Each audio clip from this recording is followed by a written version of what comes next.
I have fan mail, electronically speaking, and one of the most requested things on my channel, you might, in generally speaking, in YouTube, you might think, oh, clips, reaction videos, trolling, woke compilations. Like, what would be the most requested news story? It's actually the debt ceiling. I get people asking me, can you talk about the debt ceiling? We need to know about the debt ceiling. Talk about the debt ceiling.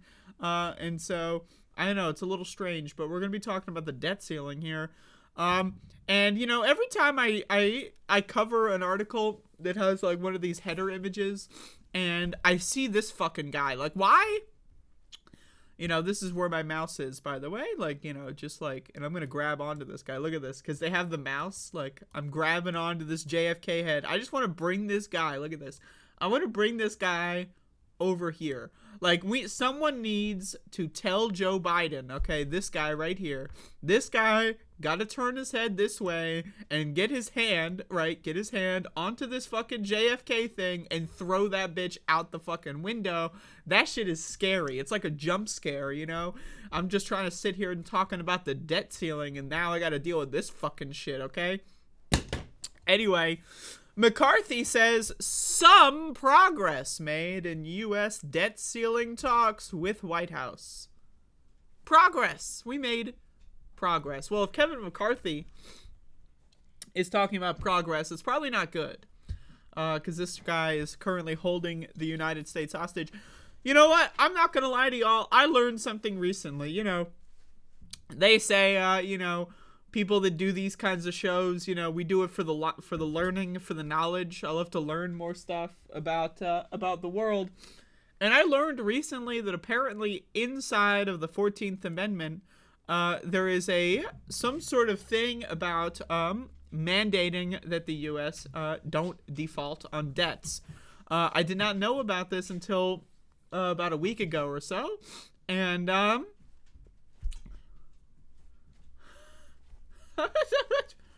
so apparently, right, it is unconstitutional to hold this country's debt ceiling hostage.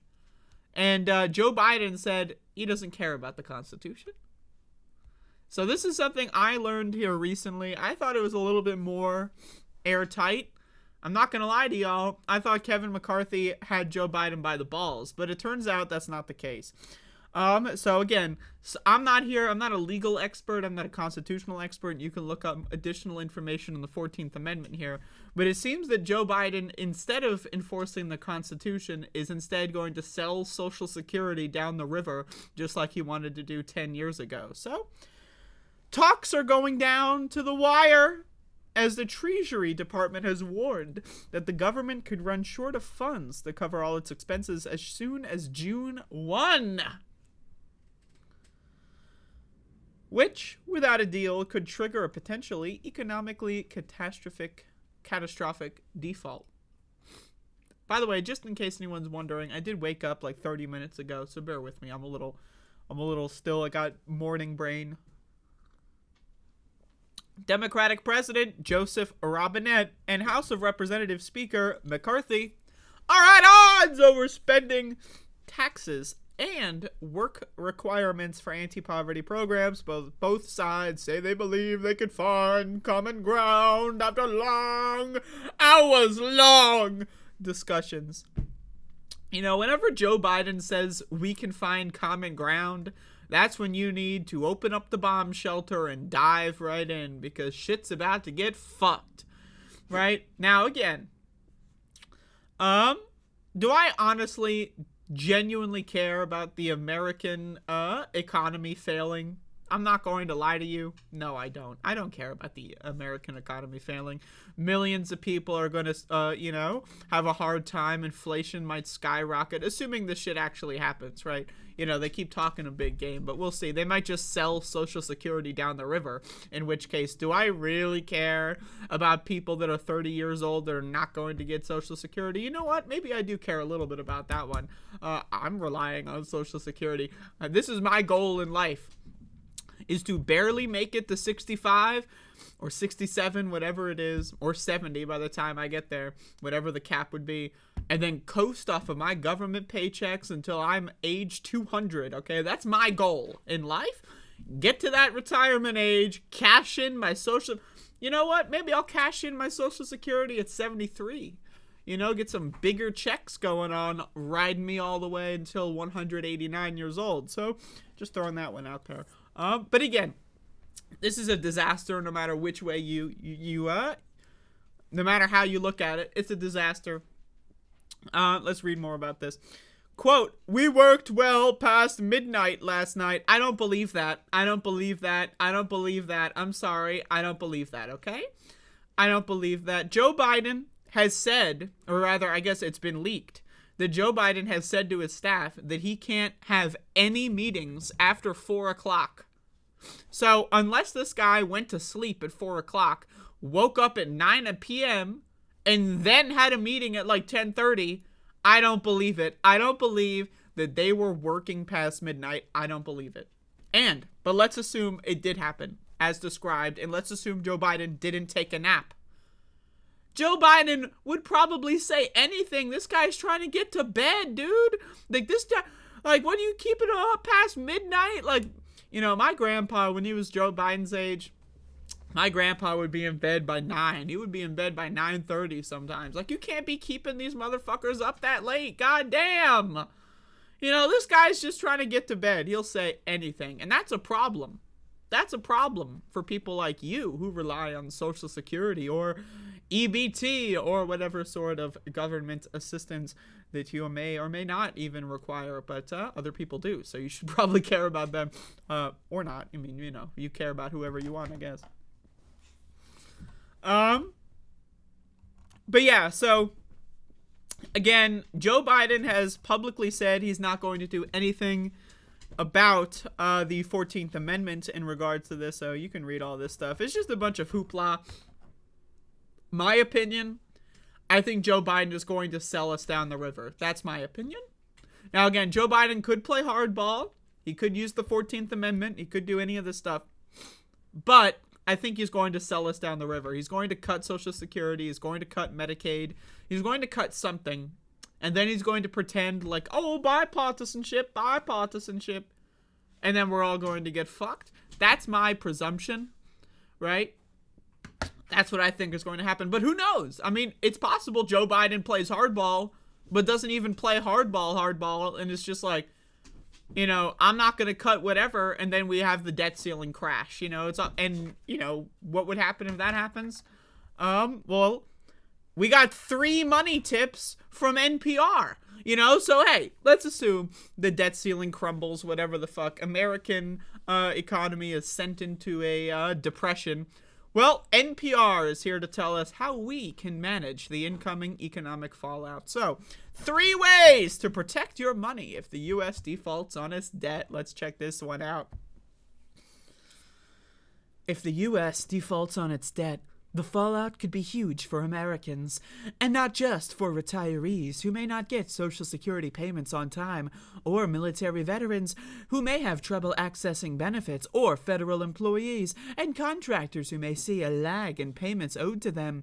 The cost of borrowing money would soar, making it harder for everyone to buy homes, cars, and pay off credit card debts.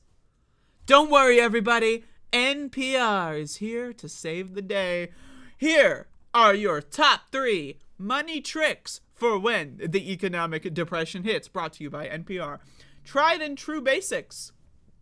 Quote, "We're advising people to prepare for a potential default as you would for an impending recession." It's almost like they're synonyms, right? That means tamping down on excess spending, making a budget, and shoring up emergency savings to cover at least 3 months of living expenses. Well, okay. So what is the X date here for the debt ceiling? June 1st. When was this article published? May 25th. Like in the second paragraph of the first tip, man, you really want 3 months of savings. Like, shouldn't you have released this article 3 months ago? Maybe you did. I don't know. Shouldn't you have released this article 3 fucking months ago? How the fuck am I going to save up 3 months of savings? Which, by the way, it's not even just 3 months of work, right? Because it's like probably 8 months of work because I need to pay my bills on top of not spending any excess money. Right? We have like a week, motherfucker. How am I going to get 3 months of savings in a week? Like, hello? Like, I mean, do they even think about this shit? I don't know, man. Like, right? Like, wow. But okay. By the way, of Nerd Wallet. I don't even know what Nerd Wallet is, but it sounds like some crypto stuff. Since a debt default would likely send interest rates soaring, any credit card debt you're saddled with may soon cost you more. Yeah. So maybe we should have told you to pay off your credit cards 3 fucking months ago, but sorry, you got a week, bro. Personal finance experts advise paying off those debts with the highest interest rates as quickly as possible. While tightening finances, you may find that keeping up with car payments or a home mortgage will become a struggle. I love the creative writing here, by the way. I'm not gonna lie to y'all, I love when these like trust fund babies try to do these articles about like, you gotta pick yourself up by your bootstraps, you know. Why don't you just get 3 months of savings in a week? You got 1 week. You gotta get 3 months of savings. It's not that hard. It's not that hard. You got those boots in the closet, and I'm sure you got those bootstraps. You can get 3 months of savings in a week. I mean, goddamn. Like, what are you, lazy? Lazy American? Come on. Anyway. Hell Hosky. Who the fuck is Hell? Okay, the Nerd Wallet, bitch. Okay, I mean, that's a cool ass name, by the way. I mean, no offense to Hell Hosky. I wish my name was Hell Hosky. Like, god damn. Like, imagine that. Like, you walk into a room and people are like, yo, is that Hell Hosky? Whoa. Like, damn, that is a cool ass name. So, shout outs to Anna Hell Hosky for having the coolest name I've seen in many weeks. Recommends reaching out to lenders early to discuss any options for lowering payments, adding that the U.S. Department of Housing and Urban Development has, quote, housing counselors who can also help homeowners explore any alternatives to delinquency and anything that would have long-lasting impacts on their credit. And then we get some old man recreating the Nevermind cover. Don't panic! This is tip number 2. So, again, we might be in an economic depression in 2 weeks. Here's tip number 2. Don't panic. The stock market will certainly take a hit if the U.S. defaults on its debt. And if that does happen, I got 5 stocks, me personally, that I'm going to tell you to invest in the next economic depression. So, check that one out. Stay tuned for that video. The stock market will certainly take a hit if the U.S. defaults on its debt. At moments, the losses could seem significant to anyone with investments or retirement accounts. But for those with diversified portfolios who aren't nearing retirement, investment experts advise that you stay the course. Now, I just want to say this one. How about this? You sell your fucking goddamn stock and buy it back after the stock market crash. Now, I know NPR is not going to put that in there, but I'm just saying, if you have stocks, if you have any sort of things that you trade on the market for entertainment or for money, and you think, if you actually genuinely believe, which I don't know, I'm just going to be honest with you, I think Joe Biden is going to sell us down the river. I think it is a 51% chance that Joe Biden cuts Social Security or something. But if you think that the debt ceiling bullshit is going to default and that we are going to go into an economic recession or depression and that the stock market is going to crash, which NPR is suggesting, then you would sell your stock now and rebuy it in a couple of weeks at a severe discount, right? So I'm just saying, if NPR is correct in that we need to follow these tips, they're just giving you shitty stock market advice. Like, I'm just saying, like, this is shitty advice, you know? They're trying, like, that's the thing, they don't even need to talk about stock market advice, but they're doing it in a way to make you do shitty things. So I'm just saying, maybe just think about it a little harder. Fight your worst instinct to act on the news, says Teresa Ghilarducci, another excellent name, labor economist and retirement security expert at the New School. I prefer the old school. That's just me personally. All the academic research shows that if you buy and hold, you will do so much better than if you try to follow market trends, whether that be responding to an economic crisis or a recession. Like, I mean, what that is it's essentially non-advice. Like, I'm sorry, man. That is non-advice. well, if you buy and hold for 40 years on average, you'll do better. Yeah, but that's not fun, motherfucker. Like, come on, man. I'm in the stock market for fun. Right? You think I'm in the stock market to fucking have a nice retirement? I'm not even gonna make it to 65, motherfucker. Right? 67, 70, whatever it is. Maybe if Joe Biden gets his way, it'll be 75. I'm not gonna get that far. I don't give a shit about retirement. I'm here to gamble. I'm here to get like a plus 13% on the day, man. That's what I'm here for. I'm just saying. Okay, so fuck you, NPR. Act fast. This is tip number 3, y'all. Act fast or postpone big purchases, okay? I got this like mucus thing going on in my nose. I don't know if anyone can hear this. Hold on. It's like a mucus situation.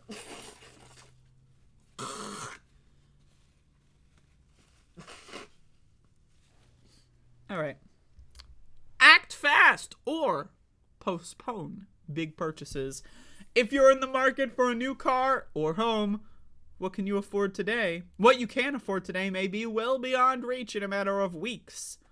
I mean, like, talk about the worst times to be in the goddamn housing market, right? A week before the economic depression and or a week before Joe Biden destroys Social Security, whatever one we get, it's like the magical hats in Yu-Gi-Oh! You ever play fucking Yu-Gi-Oh? You ever watch Yu-Gi-Oh? I fucking love Yu-Gi-Oh! You know when goddamn Yugi has the Dark Magician and they get the magical fucking hats? That's what we're dealing with right now. We got some magical ass motherfucking hats. Under one of them, economic depression. Oh boy, can't wait. Under one of them, it's the Dark Magician. We win. Under the other one, it's Joe Biden. Oh God, everybody run. All right, so, but again, NPR, 3 tips. This is tip number 3. If you're in the market for a new car or home, which as we know, most people in America are in the market for a new car or home. That's just generally how most people are, like most people, especially the poor, right? Under $30,000 a year annual salary. We're all looking for cars and homes. In fact, I'm going to buy a car so that I can drive to my new home. That's what I'm going to do. It may be wise to close that deal on a new car now and make sure your interest rate is locked in if you're working toward closing on a home. Real estate website Zillow has some interesting advice for NPR listeners. Estimates mortgage rates could reach 8.4% in the event of a default, which would send a chill through the housing market already on ice thanks to the interest rate hikes of last year. By the way, I love how NPR cites Zillow. Not like anyone at Zillow, but just the motherfucking website. Like, just like the landing page on Zillow. As if, by the way, Zillow has no responsibility for the housing market of today. When Zillow in 2020 and 2021 and 2022 was spending billions and billions of dollars buying houses and converting them and flipping them, converting some of them to Airbnbs and other such bullshit, and then flipping them for extremely higher prices. But no. Zillow has nothing to do. It's all the interest rates. Now, again, are the interest rates when it comes to the housing market fuck-ups really bad? Absolutely. But the idea that we're going to cite motherfucking Zillow, one of the major corporations that is actually, if there's anyone other than the U.S. government responsible for the housing market debacle that we're currently going through, it's fucking Zillow, okay? But don't worry, guys. They got some advice for us. NPR's 3rd tip in the event of a debt ceiling default. Quote, you'll see a dramatic drop in buyers, and when that happens, then you're going to see property prices fall, a halt on different construction and home improvement projects. By some estimates, housing activity accounts for nearly 1/5 of the U.S. economy. Now again, the idea that this is like regular people buying and flipping houses like you see on like TLC or some shit, that's not happening. It's major corporations like Zillow that are buying and flipping houses and making sure that poor people cannot actually get housing and driving up the overall cost of housing in the whole market. These are like the idea that NPR is going to say that. And also, by the way, like, okay, 3 ways to protect your money if the U.S. defaults on its debt. Like, who are they fucking talking to here? Right, like, I'm not going to lie to you. I didn't read this before this segment. I thought they were going to talk about how to, like, save money on grocery shopping. I mean, like, look at the thumbnail image is literally someone grocery shopping. But it has nothing to do with grocery shopping. It's like, well, you know that 5-star restaurant that you were planning on buying with your inheritance money? Well, maybe you shouldn't buy that. Well, you know that private jet you were thinking about getting? Well, maybe you should hold off on that private jet. Like, I mean, how the fuck is any of this even remotely applicable for the average person? And the only even remotely applicable advice that there was get a 3-month saving buffer. By the way, you got a week. You got a week to build up a 3-month saving buffer. And that's the only thing that even could be applicable to someone that's not a fucking CEO or a corporate executive. But again, it's NPR. So, what are you gonna do? But there you go. So that's the debt ceiling. In other news, we're fucked.